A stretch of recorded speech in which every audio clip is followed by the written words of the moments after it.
کہ سوات میں بچہ بچہ اس وقت نکل پڑا ہے جی کہ بالکل. وہ اس کو روکنا چاہ رہا ہے. تو یہ ایک تسلسل ہے. ایک جو ملک کو محیط خطرہ ہے اس کے خلاف بی بی صاحبہ کی شہادت نے جو ذہنوں کو جگایا، جس جنجوڑ دیا، اور اس سے جو شعور ہمارا بلند ہوا. جی کیونکہ ایک وقت آ جاتا ہے کہ جب، اور میں کیونکہ ان کے ساتھ ہی کام کر رہا تھا اور ان کو بار بار بتایا جا رہا تھا. جنرل بابر روز وہ کہتے تھے کہ مجھے اطلاعات ہیں اور آپ جو ہیں وہ خیال کیجئے. اور آپ یہ نہ، یعنی ایک دن میں وہاں جو الیکشن سیل تھا اس کا سربراہ میں تھا. جنرل بابر نے مجھے فون کیا تھا، صاحب آپ کہاں ہیں؟ میں نے کہا جناب علی میں سینٹرل الیکشن سیل میں. کہ لے کیسا الیکشن؟ وہ بیوی کو قتل کر رہے ہیں، آپ یہاں بیٹھے ہوئے ہیں، اور ان کو جا کے کہیں کہ وہ واپس جائیں. صحیح.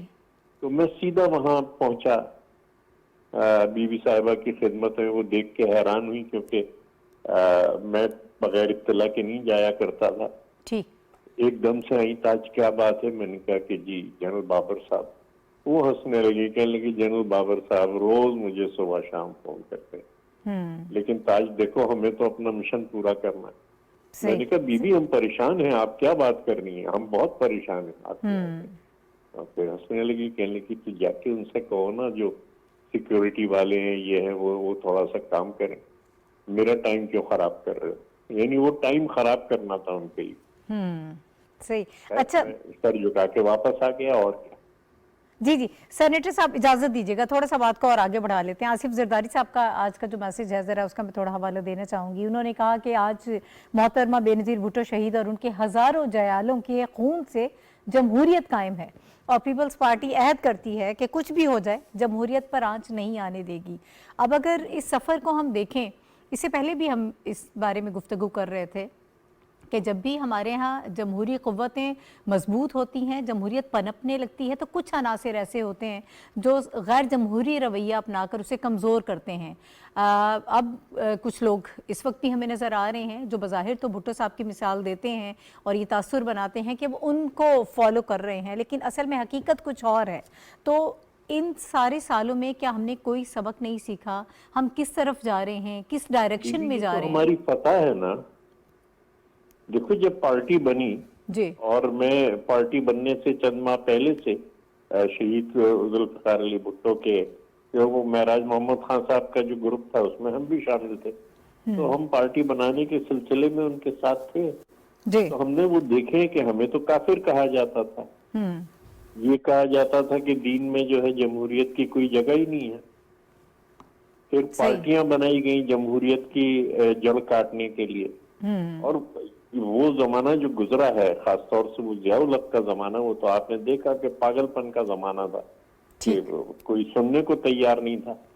لیکن آج اگر وہی لوگ کے جو کہتے تھے کہ اسلام میں جمہوریت کی جگہ نہیں ہے، یا وہ پارٹیاں جو بنائی گئی اسی مقصد کے لیے کہ جمہوریت ختم کی جائے، جی وہ آج ساری پارٹیاں جمہوری جدوجہد میں اگر ساتھ کھڑی ہیں، تو پھر 50 سال پہلے 55 سال پہلے جو ہم کہہ رہے تھے وہ سچ تھا. اور آج یہ تمام جماعتیں ہمارے ساتھ کھڑی ہیں اور قربانیاں دے رہی ہیں اور جیلوں میں جا رہی ہیں جمہوریت کے اور آئین کے لیے. تو اس سے بڑی اور کیا فتح ہوگی؟ اور یہ ہمیں ایک نیا کانفیڈنس دیتی ہے. ٹھیک ہے. دیکھیے میں کل نہیں آیا تھا اس جدوجہد میں، مجھے عمر گزر گئی ہے، اور یہ جو ہے مجھے ایک نیا کانفیڈنس ملا ہے کہ جمہوریت کو اس ملک سے ختم نہیں کیا جا سکتا. درست انتہا پسندی اور دہشت گردی کو اس وقت جو سوات میں دیکھ رہا ہوں کہ جس طرح سے لوگ نکلے ہیں، یہ ختم ہوگی. یہ ملک برداشت اس کو نہیں کرے گا. جی تو یہ تمام چیزیں جو ہیں یہ ہماری فتح ہیں. کہ ہم جو 1977 میں بات کہہ رہے تھے وہ سچی بات تھی، اور یہ جب سچ سامنے آیا ہے تو اس سے ہمارے حوصلے اور بڑھے. ٹھیک ہے. پریزیڈنٹ زرداری صحیح کہہ رہے ہیں کہ نہیں، جمہوریت کو ہمیں مضبوط کرنا ہے. ٹھیک ہے، جمہوریت کو کوئی نہیں ہٹا سکتا. صحیح. بہت شکریہ سینیٹر تاج حیدر صاحب ہمارے ساتھ موجود تھے، پاکستان پیپلز پارٹی کے سینئر رہنما. پہ کوئی کامنٹ کرنا چاہتے ہیں صافی صاحب تو آپ کر لیجئے گا کوئکلی. کیا جمہوریت کی خدمت ہو رہی ہے، اب کی جا رہی ہے، کیا حالات ہے اس وقت؟ اگر آپ تقابلی جائزہ مجھ سے کروانا چاہ رہی ہے تو یقینی طور پر بے نظیر بھٹو اور ذوالفقار علی بھٹو کسانی کا کوئی سیاستدان اس وقت کم از کم جو اپنے آپ کو انقلابی ہونے کا ایک جو ڈھونگ رچایا جا رہا ہے، کوئی مقابلہ، کوئی موازنہ نہیں ہے. یہ خاندان جو ہے لازوال ہے، ان کی قربانیاں ناقابل فراموش ہے، اور موجودہ سیاسی لاٹ میں کوئی بھی ان کے قریب بھی نہیں ہے. تو میرے خیال میں اگر کوئی ویسی اس لیگیسی کو اور ان عظیم قربانیوں کو اپنی سیاسی زینہ بنا کر اور اپنے آپ کو انقلابی ثابت کرنے کی کوششوں میں لگا ہے، تو میرے خیال میں یہ صحیح لا حاصل ہے. بے نظیر بھٹو، ذوالفقار علی بھٹو، شاہنواز بھٹو، مرتضیٰ بھٹو، ان کی قربانیاں لازوال ہیں. انہوں نے اپنے جانوں کے نذرانے دیے ہیں. مجھے نہیں لگتا کہ ان کے مقابلے کا کوئی سیاستدان آنے والے دنوں میں مجھے نظر نہیں آتا. اگر پاکستان کی قسمت پہ اللہ تعالیٰ مہربان ہو جائے اور کسی کو توفیق ہو جائے تو الگ بات ہے، لیکن بظاہر بحیثیت صحافی اور ایک عام شہری کے مجھے ان کا کوئی تقابلی جائزہ بھی میں نہیں پیش کر سکتا ان کی سیاست کا. ٹھیک ہے. اچھا آگے بڑھتے ہیں. کچھ اور ایشوز ہیں جن کو اس وقت ہم نے ٹک اپ کرنا ہے. آج وزیر اعظم شہباز شریف صاحب کی زیر قیادت وفاقی کابینہ کا بھی جو ہے وہ اجلاس ہوا ہے، جس میں ایک 5 نکاتی ایجنڈا تھا جس میں کی گئی ہے خاص طور پہ انرجی کرائسس کو لے کر، اور اس سے نمٹنے کے لیے کیا لائحہ عمل بنایا جائے، اس کے حوالے سے بھی بات ہوئی ہے. اور زرعی اجناس کے حوالے سے خاص طور پر سیلاب کے بعد جو ہمارے ایگریکلچر سیکٹر میں مسائل اس وقت ہمیں درپیش ہیں، اس کے حوالے سے جو ہے وہ کچھ چیزیں جو ہیں، کچھ پیکیجز جو ہیں وہ آج متعارف کرائے گئے ہیں. اس کی اناؤنسمنٹ ہوئی ہے، اس کے حوالے سے بات کریں گے. روڈ انفراسٹرکچر اور کچھ اور چیزیں جو ہیں، اہم چیزیں ہیں، اس پر بات ہوئی ہے بڑی. ایک اس کے علاوہ جو ہمیں ڈیولپمنٹ سیاسی طور پر نظر آ رہی ہے پولیٹیکلی، اس کو بھی تھوڑا سا ہم ڈسکس کریں گے. کل پی ٹی ایم کا جو اعلامیہ آیا اس میں واضح طور پر بتا دیا گیا ہے حکومتی اتحاد نے کہ اپنے وقت پر الیکشنز ہوں گے. پاکستان میں جو ہے وہ سیاسی ہلچل تو ہمیں دیکھنے میں آ رہی ہے، اور کچھ کنفیوژن بھی کافی عرصے سے کریٹ کی جا رہی ہے کسی ایک پارٹی کی جانب سے، اور ہم سب سمجھتے ہیں بہتر طور پہ کہ کون یہ ساری چیزیں کر رہا ہے. لیکن اب ملک کو جو ہے وہ ایک اسٹیبلٹی کی طرف لے کر جانے کے لیے ضروری ہے کہ چیزیں واضح ہو جائیں. اس پر بھی بات ہوگی.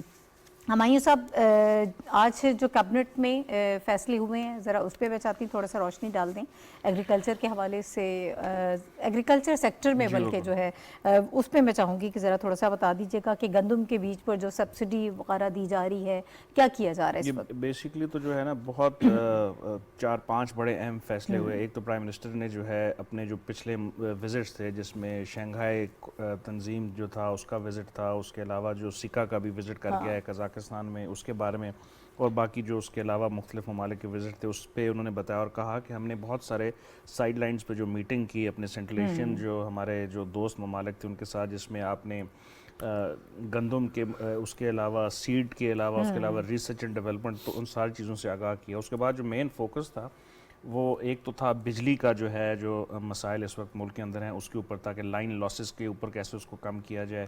اس کے علاوہ بجلی کی چوری جو ہے، جو مختلف جو ریکوری نہیں ہو رہی ان کو کم کرنے کے لیے ایک حکمت عملی بنائے گی، ایک ٹیم بنائے گی جس میں جو ہے خواجہ آصف صاحب تھے، جس میں خرم دستگیر صاحب اور باقی جو ہے کافی سارے جو ہے لوگ ہیں اس میں کہا گیا. اور ایک ایسا وہ پچھلے کیبنٹ اجلاس میں ایک کمیٹی بنائی گئی تھی جس خواجہ آصف صاحب اس کو اب آج بھی اس کو کہا گیا کہ اس کی پروگرس جو ہے اس کے اوپر جو ہے واضح کیا جائے اور اس کے اوپر جلدی ہی کوئی جو ہے نتیجہ خیز چیز نکالی جائے، تاکہ جو آپ کو پتہ ہے کہ ہمارے جو لاسز ہیں وہ انٹرنیشنل سٹینڈرڈ کے لاسز سے بہت زیادہ ہیں. میرا خیال ہے تقریباً ہمارا 7% جو ہماری جو پروڈکشن کیپیسٹی ہے وہ لاسز ہو رہی ہے، اور وہ کسی بھی انٹرنیشنل سٹینڈرڈ سے بہت زیادہ ہے. تو انہوں نے کہا کہ وہ نہیں ہے، ان ایکسیپٹیبل ہے، اس کو کم کیا جائے اور کم بھی جلدی سے کیا جائے، یہ نہیں کہ اس کے اوپر ایک لانگ ٹرم منصوبہ بنایا جائے. اس کے علاوہ گندم کا اب چونکہ اب خریف کی فصل کا وہ آنے والا ہے تو اس میں این ڈی ایم اے کو ٹاسک دیا گیا ہے کہ صوبوں کے ساتھ مل کے فیڈرل گورنمنٹ جو ہے وہ سبسڈیز دے کہ ایک تو گندم کے جو بیج ہیں وہ امپورٹ کیا جائیں، اور اس کے بعد جہاں جس وقت ضرورت پڑی اس میں سبسڈائز دے کے اس کو کیا جائے. کیونکہ ہم نے سیلاب کے بعد جو ہے اب ہم جو کل ہم ذکر کر رہے تھے یا پرسوں، یہ دوسری کے بعد اب یہ تیسری کیٹاسٹرفی آنے والی ہے. پہلی تو وہ جو واٹر بورن ڈیزیزز کا ذکر کیا جو یو این کی رپورٹس میں بھی تھا. اب آپ فوڈ سیکیورٹی کی طرف آ رہے ہیں. ہم نے کچھ اچھے فیصلے کر کے جو ایران سے، افغانستان سے جو سبزیاں جو تھیں اس کو فوری طور پر ان کی پرائسز کم کرنے کے لیے امپورٹ ڈیوٹی ختم کر دی، ٹماٹر خاص طور پر یہ ساری. لیکن اب آپ کی جو گندم ہے جو کہ آپ کا ایک بہت بڑا ہوتا ہے، جو کہ اکثر کچھ عرصہ پہلے سے ہم ایکسپورٹ کر رہے تھے، آپ کو اب وہ امپورٹ کرنی پڑے گی کیونکہ اب آپ کی آبادی بہت زیادہ ہے. اس پچھلے دور میں بھی ہم نے کی تھی، تب یہ حالات تو نہیں تھے، لیکن اس کے باوجود کچھ غلط فیصلے ایسے کیے گئے کہ ہمیں وہ پھر کرنی پڑی. صافی صاحب یو ٹیک آن اٹ. جی بالکل، مجھے وفاقی کابینہ کے جس طرح معین خان صاحب فرما رہے تھے کہ اہم فیصلے ہوئے، اسپیشلی جو فوڈ سیکیورٹی کے حوالے سے جو اقدامات ہو رہے ہیں کہ آنے والی فصل کے لیے کسانوں کو جو سب سے بڑا مسئلہ ہے بیج اور کھاد کا ہے، اس حوالے سے اہم فیصلے ہوئے ہیں. اور اسپیشلی اس میں جو مستحق کاشتکاروں کے لیے جو سبسڈی کی بات کی جا رہی ہے ان مشکل حالات میں ہے، ایسے حالات میں جب اسحاق صاحب امریکہ میں موجود ہے اور ورلڈ بینک اور آئی ایم ایف سے مذاکرات میں ہے، ان کی طرف سے ایک بات کی جا رہی کہ سبسڈیز نہیں دینی. جو عالمی مالیاتی ادارے ہیں ان کی ایک ہی کنڈیشن ہے پاکستان کے لیے کہ سبسڈیز آپ نے نہیں دینے. لیکن اس کے باوجود حکومت مشکل فیصلے لینے کے لیے کوشاں ہے اور کابینہ جو ہے اس کے لیے ان کی پروپوزل سامنے آئی ہے. اب دیکھنا یہ ہے کہ انہوں نے 3-4 ارب روپے کی جو سبسڈی مانگی ہے بیج کے مد میں، اس کی کیا فائنل اپروول حکومت دیتی ہے، متعلقہ ادارے دیتے ہیں کہ نہیں. لیکن ایک اچھا اقدام ہے، کم از کم ہم کل بھی یہ بات ڈسکس کر رہے تھے کہ موجودہ حکومت کی یہ اچھی بات ہے کہ تمام حساس اور اہم اور فوری نوعیت کے مسئلوں پہ یہ حکومت دادرسی کے لیے پہنچتی ضرور ہے. اب اگر ہمارے نامساعد معاشی حالات کی وجہ سے وہ مسائل حل نہیں ہوتے، وہ اپنی جگہ پہ ایک بات ہے، لیکن کم از کم اس حکومت کی ایک اچھی بات ہے کہ برننگ جو ایشوز ہے جب آنے والے دنوں میں، ایک تو بوائی کا جو مسائل ہے فصلوں کی، اس کو ایڈریس کیا گیا ہے کابینہ میں. جو جس طرح ہمایوں صاحب نے بتایا کہ سیکا اور اے سی او کے جو کارگزاری تھی پرائم منسٹر نے اس کو کابینہ کے سامنے رکھا اور یہ فیصلہ کیا گیا کہ عنقریب جو وسط ایشیائی ممالک ہیں ان کے ایک کانفرنس پاکستان میں بلائی جائے گی جس میں اقتصادی تعاون کے حوالے سے بات چیت ہوگی اور ایک فورم مہیا کیا جائے گا. یہ بھی بڑا ایک اقدام اس کابینہ نے کیا ہے آج. اور اس کے ساتھ ساتھ جو ہمارے توانائی کے مسائل ہے، بجلی کے مسائل ہے، جو گیس کے آنے، اب سردیوں کا موسم شروع ہونے جا رہا ہے اور آپ کو علم ہے کہ پاکستان میں پہلے ہم گیس جو گھریلو استعمال کا گیس ہے اس کی کمی کا ہم شکار ہے. تو اس حوالے سے بھی اہم باتیں ہوئی، لائن لائسنس کی باتیں ہوئی، اہم باتیں ہوئی. اور سب سے بڑھ کے جو مجھے اس کابینہ کے حوالے سے جو اچھی بات لگ رہی ہے کہ جب سے یہ حکومت بنی ہے کابینہ کے اجلاس انتہائی تسلسل سے ہو رہے ہیں اور فوری اور عوامی نوعیت کے مسائل کو اٹھایا جاتا ہے اس میں، ان کو ڈسکس کیا جاتا ہے.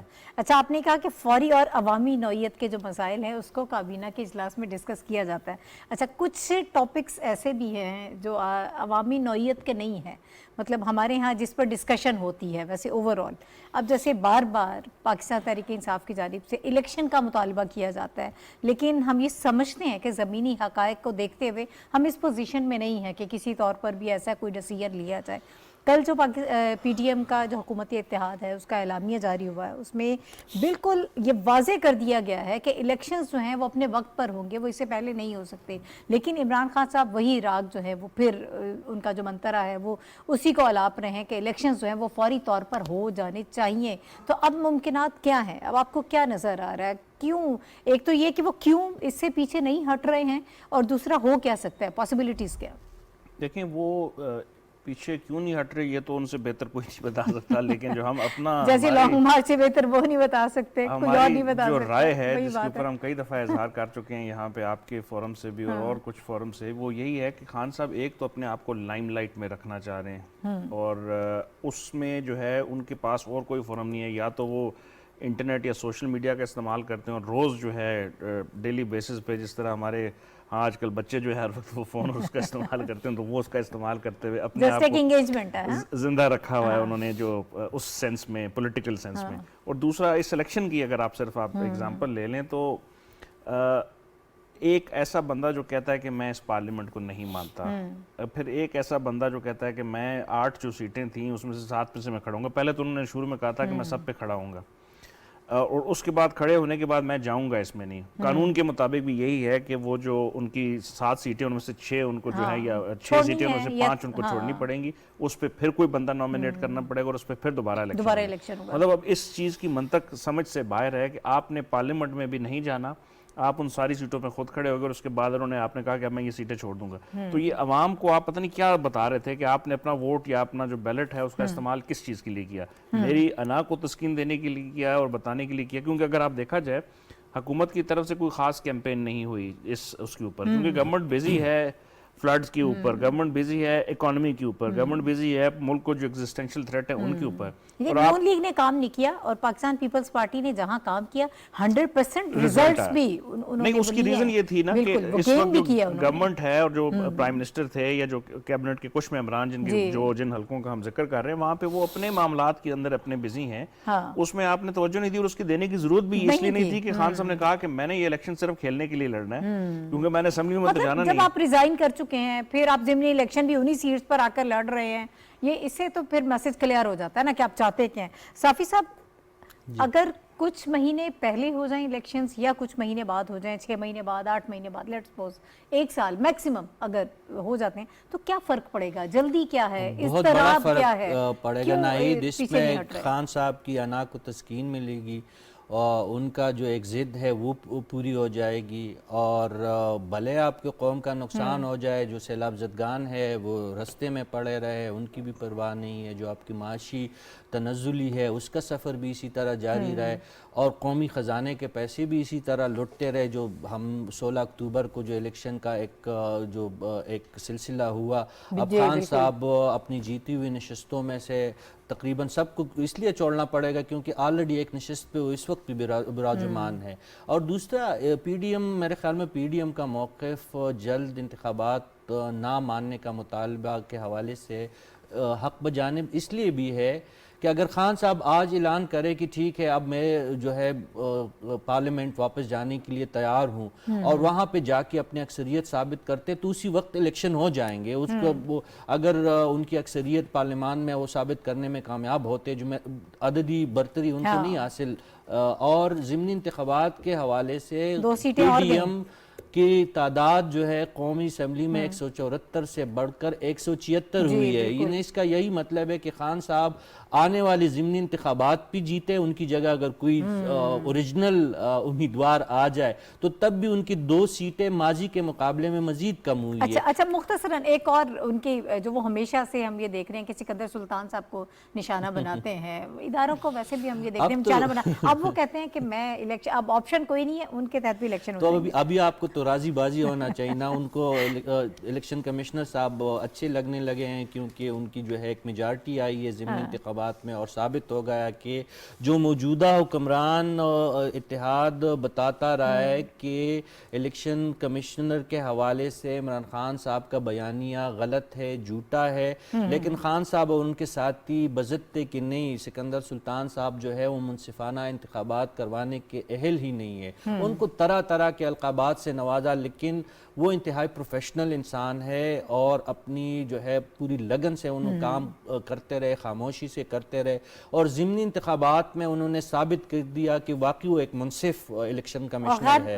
اب وہ عمران خان صاحب کو ایک انٹرویو میں انہوں نے یہ بھی کہا کہ میرے پاس کوئی آپشن نہیں ہے. تو پہلے بھی یہی جو وزیر اعظم پاکستان آپ کو بتاتے رہے, یہی وزیر اطلاعات آپ کو بتاتی رہی ہے, یہی وزیر داخلہ آپ کو بتاتے رہے کہ آئینی اور قانونی رستہ آپ کے پاس نہیں ہے, یہ آئینی الیکشن کمشنر ہے, اسی کے نگرانی میں, انہی کے نگرانی میں الیکشن ہوں گے. اب خان صاحب وہ بالآخر اس بات پہ آ گئے ہیں, اور وہ بھی وقتی طور پہ آئے ہیں. اگر خان صاحب کے یہ ایک حلقے میں خان صاحب کو خود براہ راست شکست ہوئی ہے کراچی میں, حکیم بلوچ صاحب نے ان کو شکست دی ہے, اس کے نتائج وہ ماننے کے لیے تیار ہی نہیں ہے خان صاحب. اور باقی الیکشن جو ہوئے ہیں وہ 17 حلقوں کے الیکشن ان کو اس کے نتائج ان کو قبول ہے. تو خان صاحب کے بیانات بدلتے رہتے ہیں, لیکن اس وقت ان کا یہ بیان حوصلہ افزا ہے کہ وہ چیف الیکشن کمشنر کی نگرانی میں, موجودہ الیکشن کمشنر کی نگرانی میں انتخابات پہ راضی ہو رہی. اچھی بات ہے.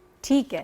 اچھا آگے بڑھتے ہیں. ایک انٹرنیشنل فرنٹ پر ایشو ہے جو پاکستان سے ریلیٹڈ ہے, اس پر بات کرنا, اور پاکستان کے لیے یہ بہت اہم چیز ہے. ہم نے دیکھا کہ پریزیڈنٹ جو بائیڈن نے جو ایک اسٹیٹمنٹ دی تھی اس سے کافی ہلچل مچا دی اور بڑی پریشانی جو ہے اس سے پیدا ہو گئی, جو انہوں نے کہا کہ پاکستان کا ایٹمی پروگرام جو ہے وہ بے ترتیب ہے اور اس پر عدم اطمینان کا اظہار کیا. لیکن آج امریکن اسٹیٹ ڈپارٹمنٹ نے اس چیز کو واضح کر دیا ہے کہ یہ ان کی ایک ذاتی رائے ہے یا کسی آپ یہ کہہ سکتے ہیں کہ مخصوص حالات میں دیا گیا ایک بیان ہے. یہ ریاست کی پالیسی نہیں ہے یا اسٹیٹ کی طرف سے جاری کردہ کوئی ایسا بیان نہیں ہے. تو اس لیے اس حوالے سے جو پاکستان کی گورنمنٹ نے فوری طور پر اقدامات کیے, جو ایک سخت سٹانس لیا جو لینا بھی چاہیے تھا, اس کے بعد ہم نے دیکھا کہ جو امریکن سفیر تھے ان کو بھی ڈیمارش کیا گیا.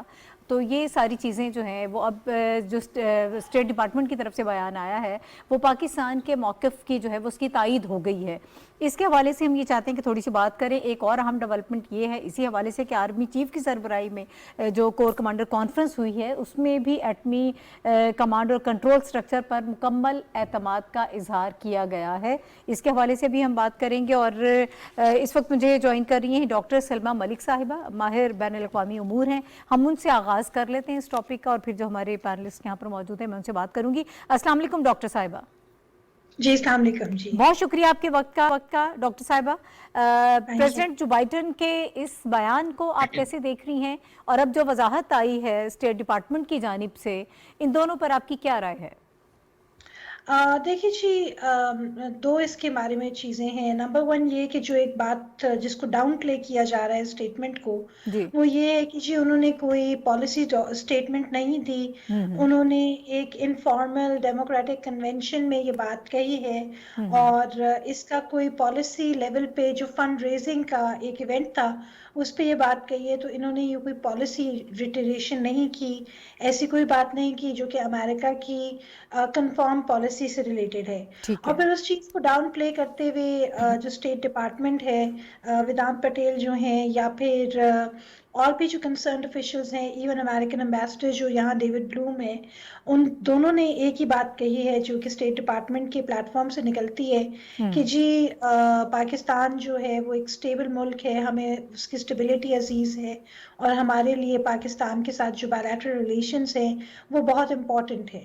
ٹھیک, اور اس چیز کو ہم ڈاؤن پلے نہیں کریں گے. پاکستان ایک بڑا سگنیفیکنٹ ملک ہے, اور ساتھ پھر انہوں نے ساتھ یہ بھی کہا کہ جی ہم اس بات پہ متفق ہیں کہ پاکستان کے جو جوہری اثاثے ہیں وہ محفوظ بھی ہیں, اور پاکستان کمیٹڈ ہے اپنے اٹامک ایسٹس کو محفوظ رکھنے میں.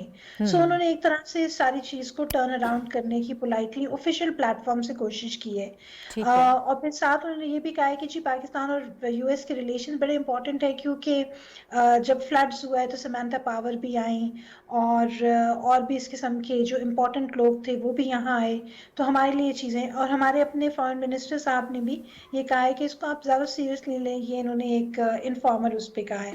بٹ بات یہ ہے کہ any thing that comes out of the American presidents mouth, یا ان کے پلیٹ فارم سے کوئی بھی اسٹیٹمنٹ آئے گی, چاہے وہ کتنی ہی انفارمل لیول پہ کیوں نہ ہو, اس کو سیریسلی لیا جاتا ہے. اور امریکہ کے جو پاکستان چائنا تعلقات کو لے کے کنسرن ہے, تو وہ اس چیز کو بار بار اوور پلے کرتے ہیں. بائیڈن نے 2 دفعہ پاکستان کے بارے میں اسٹیٹمنٹ دی, جس میں ایک دفعہ فلڈز کے اوپر UNGA میں جو انہوں نے کہا تو وہ بڑا ہم لوگوں نے خوش آئندہ کہا, بٹ آؤٹ آف دا بلو کچھ ایسی چیز نہیں ہوئی. امریکہ کا اپنا جوہری ریکارڈ جو ہے in terms of unstable nuclear weapons, ان کے اپنے جو ایون انڈیا کے جو پلانٹس ہیں ان میں بھی کئی دفعہ ایکسیڈنٹس ہو چکے ہیں جن کو ڈاؤن پلے کیا گیا ہے. بٹ پاکستان کو ہمیشہ اسپاٹ لائٹ کیا جاتا ہے, اس کو ایک ایج پہ رکھا جاتا ہے, خاص طور پہ جو اس کے سب سے امپورٹنٹ اسٹریٹجک ایسٹس ہیں, that is the nuclear weapon. تو ان کو لے کے بار بار پاکستان کے اوپر پریشر ڈالا جاتا ہے, اور دنیا کو ایک طرح سے یہ انفارمیشن دی جاتی ہے کہ پاکستان جو ہے ایک ارسپانسبل کنٹری ہے, کوٹ اینڈ کوٹ, اور ان کے پاس جو نیوکلیئر ویپنس ہیں وہ سیف اینڈ سیکیور نہیں ہے. بٹ عالمی پلیٹ فارمز پہ ہمیں اس چیز کی ریپیٹڈ گارنٹیز دی گئی ہیں کہ جو ہماری nuclear safety, security and stability کی پروٹوکالز ہیں وہ بہت اچھی ہیں، ہم لوگوں نے ان کو بہت طریقے سے مینٹین کیا ہوا ہے، اور ہم کیوں نہیں کریں گے، کیونکہ پاکستان کی ساری جو ایک سیکیورٹی کی لنچ پن ہے وہ ہمارے نیوکلیئر ایسٹس ہیں، تو ٹھیک ہم ہے۔ کبھی اچھا بھی چیز ڈاکٹر صاحبہ تھوڑا سا یہ بھی فرما دیجیے گا، آپ نے جس طرح سے کہا کہ پاکستان کے ایٹمی پروگرام کے حوالے سے ایج پہ رکھا جاتا ہے اور غیر ذمہ دارانہ جو ہے رویہ شو کرنے کی کوشش کی جاتی ہے، ایک تاثر دیا جاتا ہے انٹرنیشنل لیول پر، اب جب یہ بیان آیا ہے تو ہم نے فوری طور پر رسپونڈ کیا ہے، پاکستانی گورنمنٹ نے، ہماری حکومت نے بروقت جو ہیں وہ اقدامات کیے ہیں، ایک سخت سٹانس لیا ہے، پھر ہمارے جو آرمی چیف کی سربراہی میں کور کمانڈر کانفرنس ہوئی ہے، اس میں بھی یہ باور کرایا گیا ہے کہ ہمارے ایٹمی اثاثے جو ہیں وہ مکمل طور پر محفوظ ہیں، اس کو آپ کیسے دیکھتی ہیں، کیا میسج جاتا ہے؟ دیکھیے جی، میسج بہت اسٹرانگ جاتا ہے، بڑا کوہیسو جاتا ہے، وہ جو لیک آف کوہیژن کی بات کر رہے ہیں وہ لیک آف کوہیژن یہاں کہیں دکھائی نہیں دے رہی، کیونکہ سول ملٹری کا ایک یونانیمس سٹانس ہے، اور دونوں اس چیز کے اوپر ہمارا ایک نان نیگوشیبل چیز ہے۔ اگر ہم ہسٹری میں بھی چلے جاتے ہیں تو پاکستان کے بارے میں ایک چیز، سارے جو بھی پاکستان کے بارے میں لکھتے ہیں اسٹریٹجک کلچر پہ، تو ایک یونانیمٹی ہے، کنسنسس ہے کہ چاہے ملٹری حکومت تھی، یعنی پیچھے کے جو مارشل لاء کے ادوار رہے ہیں، چاہے سویلین حکومت تھی، ڈیموکریٹک گورنمنٹس تھی، جو بھی گورنمنٹ تھی، ان کے لیے نیوکلیئر ویپنز کی کا جو پروگرام تھا، اس کی سیکیورٹی، اس کی اسٹیبلٹی، اس کا سیفٹی سب سے اٹموسٹ کنسرن تھا، اور اس کے اوپر کوئی نیگوسیشن نہیں تھی، چاہے کتنے بھی سیاسی اختلافات پارٹیوں کے درمیان کیوں نہ ہو، سول ملٹری ڈیوائڈ کیوں نہ ہو، بٹ یہاں ایک متفق رائے ہے اور یہاں کوئی لیک آف کوہیژن نہیں ہے، اور یہی چیز ہمیں ابھی بھی اس بیان کے بعد، انفارمل بیان کے بعد ہمیں دکھائی دیتی ہے کہ ہر کوارٹر سے ایک ہی آواز نکل رہی ہے۔ ٹھیک ہے ڈاکٹر صاحب، جو باقی پینلسٹ ہیں مختصراً میں ان کا بھی کامنٹ لے لوں، وقت کی ذرا قلت ہے، ہمایوں صاحب۔ جی نہیں، بالکل میں اس بات سے ایگری کرتا ہوں کہ اس بیان کو بہت سیریس لینا چاہیے جو پریزیڈنٹ بائیڈن نے دیا ہے، اس کا جو رسپانس تھا وہ پاکستان نے بہت اچھا دیا، بڑا یونانیمس دیا، گورنمنٹ کی سویلین سائیڈ نے بھی اور آرمی کی جو لیڈرشپ ہے انہوں نے بھی۔ اس کا ایک اینگل صرف یہ بنتا ہے کیونکہ ہمارا جو نیوکلیر پروگرام ہے ہمیشہ سے جو ہے ویسٹ کو کھٹکتا تھا، اور اب جب انڈو پیسیفک اسٹریٹجی آئی تو اس میں جس طرح ابھی ڈاکٹر سلمہ نے کہا، چائنا اور پاکستان کے جو تعلقات ہیں اس کے تناظر سے انڈیا کو ہمیشہ پروموٹ کیا جاتا تھا یا اسرائیل کو بھی۔ یہ جو ابھی کا جو ان کا بیان ہے یہ بھی اس تناظر میں دیکھا جانا چاہیے کہ وہ اپنی الیکشن کی جو کیمپین ہے اس میں تھے، اور وہاں کے جو انڈین اور جوش ووٹرز ہیں ان کو پلیز کرنے کے لیے دیا، جو کہ غلط ہے۔ مطلب ایک آپ اتنا، اور ابھی جو نیوکلیر تھریٹ انیشیٹو کی رپورٹ آئی اس میں کہا گیا کہ پاکستان از دی موسٹ جو ہے سیکیور کنٹری، سب سے زیادہ اس کے مارکس مختلف اس کے وہ ہیں رینکس ہیں، انڈیا سے آگے ہے۔ پھر اگر آپ کو یاد ہو 9 مارچ میں انڈیا نے ایک برہموس کروز میزائل جو ہے ایکسیڈنٹلی فائر کیا ہریانہ سے، جو میاں چنو میں آ کے گرا۔ اگر آپ اس کی انٹینسٹی کو دیکھ لیں وہ نیوکلیر کیپیبل تھا، فارچونیٹلی وہ اس وقت نہیں تھا۔ تو یہ آپ دیکھیں گے کہ ایسا ملک ہے جو ایکسیڈنٹلی فائر کر کے، اور آپ دونوں کے اگر وہ بھی دیکھ لیں دونوں ممالک کی جو ویسینٹی ہے، تعلقات کو چھوڑ دیں، یہ ایکسیڈنٹل فائر ہونے کا اور ہمارا سیٹ اپ ایسا، تو پاکستان نے بڑا رسپانسبلی بیہیو کیا۔ ان ساری چیزوں سے جو پاکستان کی کمانڈ اینڈ کنٹرول اور رسپانسبلٹی کا میکنزم ہے وہ دنیا کے سامنے ہر موقع پہ واضح ہوتا جا رہا ہے، تو یہ بڑی غلط سٹیٹمنٹ تھی اور اس کو ٹھیک ہم نے جو ہے۔ صافی صاحب آپ کیا کہیں؟ جی بالکل، ہمایوں صاحب اور ڈاکٹر صاحبہ درست کہہ رہے ہیں کہ ایک تو پریزیڈنٹ بائیڈن کا جو بیان تھا اس کو نظر انداز نہیں کیا جا سکتا، کیونکہ پاکستان کے ایٹمی اثاثوں پہ اس طرح کا تبصرہ کرنا ہمارا ریڈ لائن ہے۔ ہر ملک کی، ہر ریاست کی کچھ ریڈ لائنز ہوتی ہیں۔ آپ نے بغیر سوچے سمجھے اگر فارمل انفارمل جس فنکشن میں آپ نے یہ بات کی ہے تو درست بات آپ نے نہیں کی، اپنے جو عہدے کا آپ نے لحاظ نہیں رکھا، اور اس پہ پھر پاکستان کا رد عمل بالکل مناسب بن رہا تھا اور بر وقت رد عمل سامنے آیا۔ اس کے نتیجے میں آج اسٹیٹ ڈپارٹمنٹ کو وضاحت دینی پڑی ہے، جو اور اس سے پہلے ڈونلڈ بلوم جو ہے